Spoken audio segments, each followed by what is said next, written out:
Klāvam ir maģistra grāds, bet meitenes vēl nav. Manā jaunībā meitenes pašas nāca džekiem klāt. Tagad pat lūgdamies telefonu numuru nevar dabūt. Un kādas meitenes tad tev patīk? Tāds kā viņa. Nu, ko tad tu vēl stāvi te?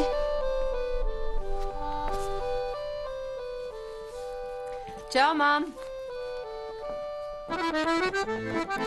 Labdien, mīļie skatītāji! Klāt atkal vēsais dragnais rudens laiks, no kura nevaram izvairīties nevienu gadu. Protams, ka tas ir nepatīkams, jo nāk kopā ar saaugstēšanās slimībām. Arvien vairāk ilgosimies pēc siltām vilnas zeķiem, un tie, kuri atkarīgi no apkuras, arī no tās pieslēgšanas. Ko darīt šādā nepatīkamā situācijā? Šodien jautāsim padomu farmaceitei no Aptieku apvienības Mana aptieka, Aigai Zariņai. Labdien! Labdien! Pirms mēs sākam sarunu, es jūs aicināšu arī pacienāties ar manis sagatavoto tēju, kas palīdz stiprināt imunitāti. Vai cik jauki! Patīkams sākums! Kas tad tā ir par īpašu tēju? Tātad tējas sastāvā ir mums visiem labi zinām Latvijā augoši ārstniecības augi. Tā ir ehināceja, tie ir dzērveņa augļi, tā ir melisa, Islandes ķērpis, kumelīte, piparmētra. Visiem šiem ārstniecības augiem piemīt labi īpašība stiprināt mūsu imūnosistēmu. Un šādas tējas būtu ieteicams lietot jau sākoties šim vēsajam rudenīgiem laikam, lai stiprinātu imūnosistēmu un tādējādi palīdzētu izvairīties no šīm saaugstēšanās slimībām. Savukārt, ja jau saaugstēšanās ir sākusies un jūtam jau, ka sākās iesnas, klepus, parādās temperatūra, tad šāda veida tējas savukārt nebūtu vairs ieteicams, jo stiprināt imunitāti tajā gadījumā, kad ir akūta infekcija, nebūtu nav vēlams. Tādā gadījumā mēs iesakām nākt uz aptieku pie farmaceitiem, kur farmaceits ir ieteiks tad labākās, piemērotākās tējas, kuras palīdzēs cīnīties ar šiem konkrētiem saaugstēšanās simptomiem. Nu, kad saaugstēšanās jau ir klāta un cilvēkam tomēr ir jādodas uz aptieku, es domāju, ir pietiekami grūti izvēlēties no lielā piedāvājuma klāsta vajadzīgos pretsaaugstēšanās līdzekļus. Kā to pareizi izdarīt? Tieši tā, jo ļoti daudzi šie pretsaaugstēšanās līdzekļi ir nopietni medikamenti, kas satur aktīvas ķīmiskās vielas, kuras ir konkrēti paredzētas kādu simptomu mazināšanai.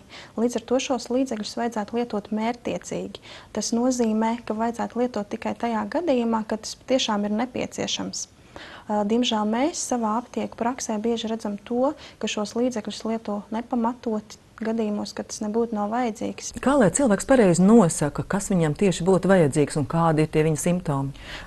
Tieši šajā gadījumā būtu vēlams tad nākt uz aptieku un sarunā ar farmaceitu, tad arī farmaceits palīdzēs izvēlēties. Un nākot uz aptieku ir jābūt gatavam, ka noteikti nāksies atbildēt uz dažiem jautājumiem.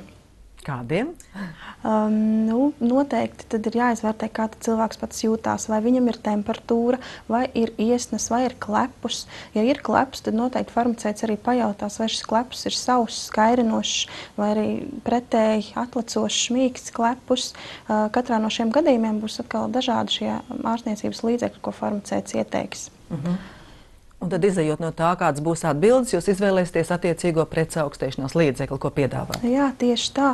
Un būs arī gadījumi, kad, teiksim, jūs nākat uz aptieku, jums ir prātā kāds viens konkrēts nosaukums, bet pēc sarunas ar farmaceitu, farmaceits labprāt jums varbūt ieteiks kaut ko pavisam citu, kas jums būs daudz piemērotāk. Bet ir jau tā, ka mājās ir kāds saslimis, un tur tie baciļi jau klejo. Un liekas, ka vajadzētu kaut kā sevi aizsargāt un mazliet sākt arī jau profilaktiski lietot kādus līdzekļus. Bet vai būtu pareizi lietot to pašu, ko jau kāds slimnieks mājā ir iegādājies? Noteikti nē, tie nebūs tie īstie līdzekļi, ko lietot profilaktiski. Šajā gadījumā noteikti ģimenes locekļiem pastiprināti jāpievērš uzmanību savas imunitātes stiprināšanai. Un imunitāti var stiprināt vai nu ar dabas līdzekļiem, vai tie būtu ārstniecības augi, kā jau manis minētajā tējā, vai tie būtu augļi, kas šobrīd ir dabā atrodami, smilcērkšķi, dzērvenes, vai arī aiziet uz aptieku un iegādāties kādas aptiekā nopērkamos līdzekļus imunitātes stiprināšanai. Derīgas lietas savas veselības labā mēs varam atrast nevien aptiekā, bet arī visapkārt dabā. Paskatīsimies, ko Rīgas centrāla tirgū izdevās atrast jums.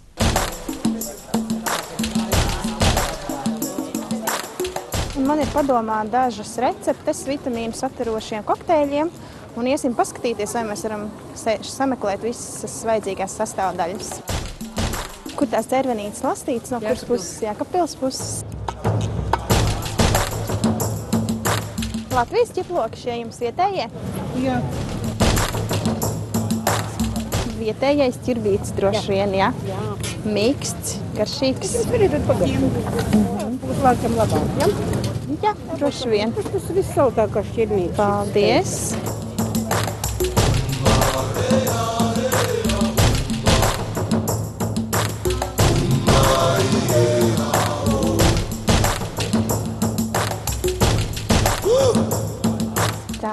Ir banītas, kā jūs viņas izmantojat? Ar medu. Ar medu kopā samaisat, jā? Aha, daudz vitamīnu, vai ne? Jā. Tā, tagad izskatās, ka visas sastāvdaļas mums būs iegādātas, tad dosimies taisīt mūsu vitamīnu kokteļus.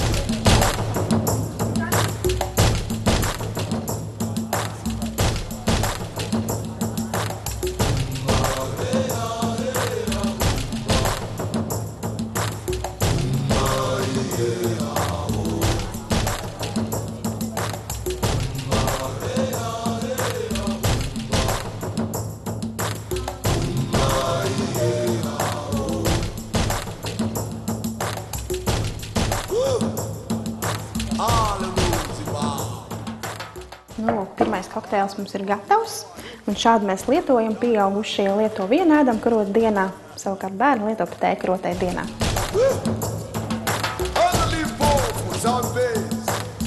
Ķirbis ir galvenokārt tāpēc, ka viņš veido vienkārši kokteilim pamatmasu, un vitamīna avots šeit būs smilcērkšķu un dzērveņu ogas.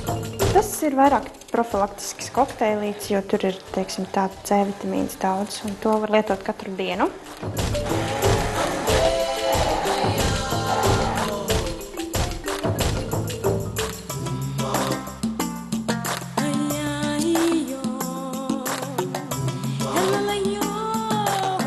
Nu, lūk, esam uzzinājuši arī dažas tādas ikdienišķas un pieejamas receptes, kā sev palīdzēt. Bet varbūt jūs noslēgumā vēl varat pati no savas pieredzes padalīties, ar kādām metodēm jūs pati izvairāties no saaugstēšanās. Viens no ļoti svarīgiem arī priekšnosacījumiem, teiksim, lai mazinātu šos vīrusu saaugstēšanās slimības, būtu veidināt telpas, pareizi apģērba izvēle atbilstoši laikapstākļiem, neģērbties ne pārāk biezi, ne pārāk plāni, lietot šos pašus jau mūsu redzētos dabā sastopamos ārstnieciskos līdzekļus. Ļoti vērtīgi ar vitamīniem ir smilcērkšķa augļi, tāpat arī dzērveņu augļi, lietot arī ķiploku, kas ir ļoti iedarbīgs pret vīrusu saslimšanām. Nu, patiesībā mēs jau katrs no savas bērnības un vecāku un vecvecāku pieredzes atceramies tādas tautas līdzekļus, kurus pielietojam tad, kad sāk tecēt deguns un klepus sāk mocīt. Nu, kā jūs izturaties pret šādiem ieteikumiem, kad cilvēki varbūt jautā, vai tas man varētu palīdzēt? Ļoti labi visus šos tautas medicīnas līdzekļus un metodas ir izmantot kā papildus simptomu atvieglošanai. Ir jāsaprot šī te robeža, cik tālu mēs mājās drīkstam paši ārstēt, un kurā gadījumā tad būtu jāmeklē ārsta palīdzība. Un šeit es gribētu atgādināt, ka noteikti nevajadzētu gaidīt ilgāk par nedēļu pie tādiem vienkāršiem saaugstēšanās simptomiem. Ja šie simptomi nekļūst vieglāki vai gluži pretēji viņi pastiprinās, tad noteikti vajadzētu meklēt ārsta palīdzību. Tāpat arī vecākiem nevajadzētu pašiem ārstēt mazus bērniņus. Līdz 2 gadu vecumam noteikti vajadzētu vest pie ārsta. Tātad galvenā ideja ir tāda, ka tautas līdzekļi ir ļoti labi, bet līdz zināmai robežai, kad nevajadzētu ielaist slimību tik dziļi, ka ir vajadzīga ļoti nopietna ārstēšana. Paldies jums par sarunu, un bija jauki dzirdēt, kā arī farmaceiti atbalsta tautas metodas. Inese un Vilis dzīvo laulībā jau 31 gadu. Man liekas, ka es viņu vairs nemīlu. Nu, kas tad, nu? Zeķis nevar atrast, kad ieiet veikalā mūžīgi pazūd. Bet dzer taču viņš nedzer. Vienmēr kārtīgs. Nu jā.